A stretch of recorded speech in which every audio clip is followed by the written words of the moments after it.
In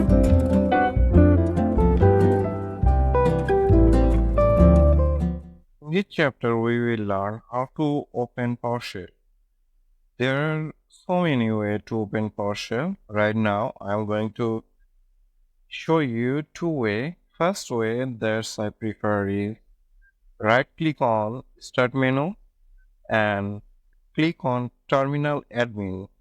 Remember, in order to use WinGET command, you must have to have admin right. So we're going to click on that. Click yes for user control dialog. And this is my PowerShell. Nothing fancy here.